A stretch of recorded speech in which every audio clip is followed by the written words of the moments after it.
წინა იმაზე რუსიკო კიკნაძე ვანახე რა, ულამაზესი რუსიკო და საერთოდ ქართველების და ესე თქვა ვისაუბრე იმაზე, რომ არაფრით ნაკლები სილამაზის ხალხი არ გვყავს ჩვენ, თუ არა უპირატესად უფრო ლამაზები თქო და დღეს კიდე მინდა ორი ესე ვთქვათ, ორი ქართველი შევადარო სიმპათიურობის თვალსაზრისით ორ უცხოელ მსახიობს რა.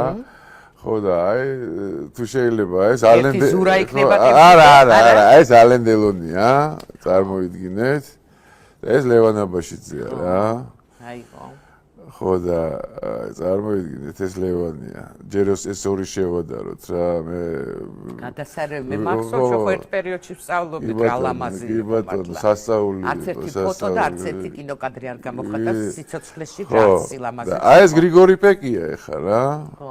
აშიდელი ახალგაზრდა და მაშინ ტოპ ესე ვთქვათ სიმპათიური და ესეთი მსახიობი ხო უცხოეთში და აი ხა ეს არის ირაკლი ამირეჯიბი რა. აუ ნახე რა ლამაზი არის რა.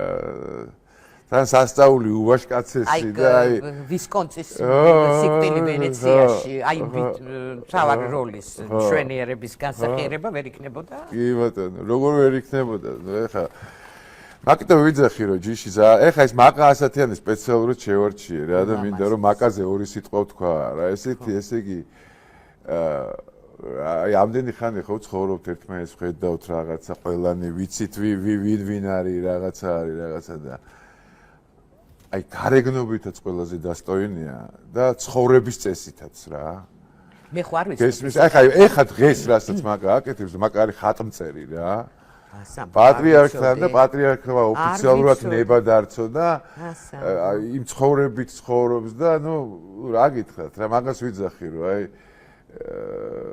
როგორ გამოირჩევა ხო არ ვიცოდი მაგრამ წლების წინ რაღაც იყოს სამუბარი მაკაზე შეიძლება ეკრანზე გამოჩნდა და ეს მოხარი აი შვენიერი სულით და ხორცით თქო აი ეს მაგ ნათქვამი და ეხლა შეიძლება მიდასტურე რომ ეხა ეს ასია ნამდვილად მithumetes და აი თავის ცხოვრების წესითაც და თავის გარეგნობითაც და თავის მაგალითი შეიძლება იყოს რო აი ამ ტიპებისთვის ამ ქალებისთვის ამ იმისთვის რაღაცა თავი რო გონიათ და ეს ფემინისტური ამბები და და ხალი უნდა იყოს და ხალს უნდა გავა და ხალი და შვილი მეორე ხარისხოვანია, ოჯახი მეორე ხარისხოვანია, თავარია შენი საქმე, შენი ესე ვთქვათ, რა ქვია იმას, კარიერა და ნუ რაფხელა განსხვავებაა, უბრალოდ ეს მინდოდა დამენახებია რა. არა, მაკა მართლა სულით და ხორცით შვენიერი და ეხლა კიდე უფრო დამშვენდება. ახლა შეიძლება მითხარი რომ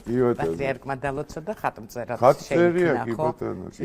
ეს კიდე შინაგანად კიდე უფრო გააცხადა. და თან მაკა ისეთია რომ იზიდავს, გესმის, ეხლა ყველას რა და მაკა რომ ეს ეკლესიური გახდა, ძალიან ბევრი გახდა გარშემო ეკლესიური, გესმის? კიდე მისი მშვენიერება კიდე რაშია, იცი ჩემი აზრით, რომ ის არასოდეს არ გძნობდა თითქოს რომ ესეთი მშვენიერი. აი რაც ლიკა ქავჟარაძის. კი ბატონო, ხო. კი ბატონო. ეგ არის თავდაბლობა ზუსტად რა. ხო.